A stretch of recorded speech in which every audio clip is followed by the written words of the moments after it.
Assalamualaikum warahmatullahi wabarakatuh. Perkenalkan, nama saya Insandra. Saya mahasiswa Universitas Tadulako, Fakultas Ilmu Sosial dan Ilmu Politik, Program Studi Sosiologi. Stambuk saya B201-19060.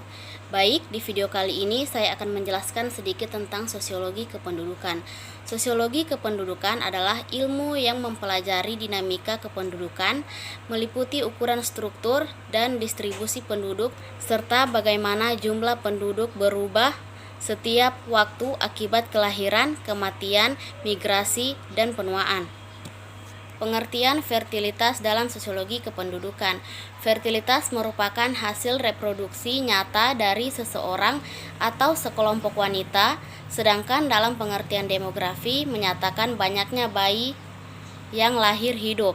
Pandangan masyarakat terhadap fertilitas. Fertilitas yang dimaksudkan kelahiran bagi manusia yang menimbulkan persepsi perbedaan baik individu, kelompok sosial, dan masyarakat. Mereka tidak hanya memandang fertilitas merupakan fungsi reproduksi semata secara biologis. Menurut teori transisi demografi, terjadi kecenderungan perubahan fertilitas dari tinggi dalam masyarakat praindustri, cenderung turun dalam masyarakat industri atau modern. Pada perubahan kondisi kehidupan manusia semakin meningkat, makmur, dan didukung dengan kemajuan iptek pada masyarakat modern. Oleh karena itu, fertilitas dimungkinkan ditentukan persepsi manusia terhadap fertilitas itu sendiri. Sosiologi fertilitas merupakan salah satu materi sosiologi demografi yang membahas keterkaitan antara variabel sosial dengan fertilitas atau sebaliknya. Beberapa alasan yang bersifat rasional dan empiris. Yang pertama, fertilitas yang dialami oleh hampir semua wanita pada masa subur akibat intercourse dari laki-laki. Yang kedua, fertilitas merupakan akibat dan mengakibatkan kepuasan individu yang terkait sehingga menimbulkan motivasi tindakan. Yang ketiga, fertilitas memberikan dampak psikologi, sosiologi, dan ekonomi bagi keluarga dan masyarakat. Yang keempat, fertilitas lahir hidup menuntut memenuhi kebutuhan anak sampai meninggal dunia, baik secara individu, keluarga, dan nasional. Yang kelima, fertilitas menjadi salah satu kebutuhan hidup bagi makhluk hidup, terutama manusia yang bersifat insting dalam mempertahankan spesies regenerasi. Teori lingkungan. Teori lingkungan menekankan bahwa variabel lingkungan berpengaruh terhadap reproduksi fertilitas manusia. Herbert Spencer berpendapat bahwa kemerosotan alam yang berdampak pada kemiskinan akan menurunkan fekunditas wanita subur. Sebaliknya, Thomas Dodge berpendapat bahwa pada batas tertentu kemakmuran yang ditunjukkan dengan konsumsi protein dan lemak cenderung menurunkan fekunditas yang beresiko rendahnya fertilitas. Kehidupan bersama individu lain saling mempengaruhi antara satu sama lain. Dalam hal ini, keputusan fertilitas mempunyai atau menambah anak pasangan suami istri dipengaruhi oleh karakteristik sekelompok sosialnya. Bila kelompok sosialnya telah menyadari pentingnya pembatasan kelahiran, akan mempengaruhi pasangan suami istri dalam memutuskan atau menentukan jumlah anak dan sebagainya. Fertilitas masyarakat praindustri. Pada masyarakat praindustri ditunjukkan rendahnya kemajuan ilmu pengetahuan dan teknologi, sehingga problem kehidupan manusia masih banyak belum bisa diatasi. Misalnya kekurangan pangan, penyakit, pengendalian kelahiran, dan sebagainya. Faktor alam masih menjadi faktor determinan terhadap fertilitas dan mortalitas penduduk dalam masyarakat praindustri. Di bawah ini dikemukakan pendapat tentang variabel yang berpengaruh terhadap fertilitas masyarakat praindustri.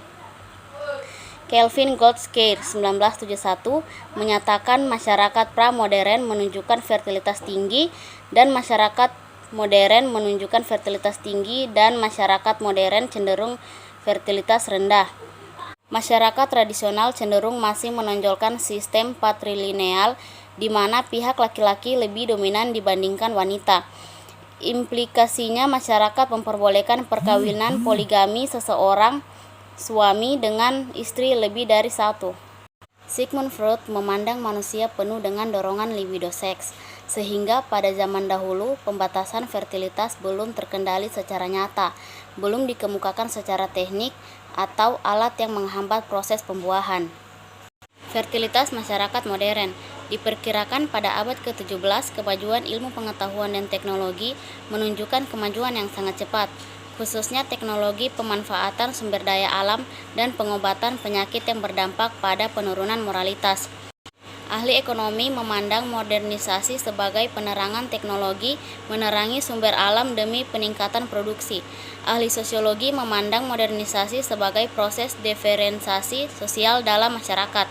Ahli politik memandang modernisasi sebagai peningkatan kemampuan mereka, aparat dan rakyat untuk mengadakan pembaharuan dan penyesuaian diri dengan perubahan untuk menyusun kebijakan. Beberapa hasil penelitian dapat disimpulkan terdapat hubungan negatif antara modernitas dengan fertilitas. Semakin tinggi modernitas individu, semakin rendah fertilitasnya. Kita gunakan karakteristik manusia modern di atas untuk memahami modernitas dan fertilitas. Manusia modern lebih berorientasi pada dunia empiris dan rasional. Segala sesuatu dihadapi dan dipecahkan dengan kemampuan rasio, sehingga mereka cenderung sekularis sampai pada sifat yang pragmatis ekonomis. Dampaknya, anak dinilai dari segi ekonomis akan memerlukan biaya kos dalam perawatan dan pendidikan. Maka untuk mengurangi beban ekonomi, keluarga modern akan mengurangi jumlah anak. Di pihak lain, masyarakat modern cenderung tuntutan kebutuhan yang beraneka ragam. Penemuan-penemuan teknologi baru merangsang manusia modern untuk memiliki dan menikmati hasil teknologi. Alex Inkeles berdasarkan fenomena menyimpulkan bahwa manusia modern ditandai dengan kecenderungan menerima gagasan baru, mencoba metode-metode baru, kesediaan menyatakan pendapat, kepekaan pada waktu kini dan mendatang, tepat waktu, merencanakan organisasi dan efisiensi, memandang dunia sebagai sesuatu yang bisa dihitung, kepercayaan terhadap ilmu pengetahuan dan teknologi, keadilan bisa diratakan.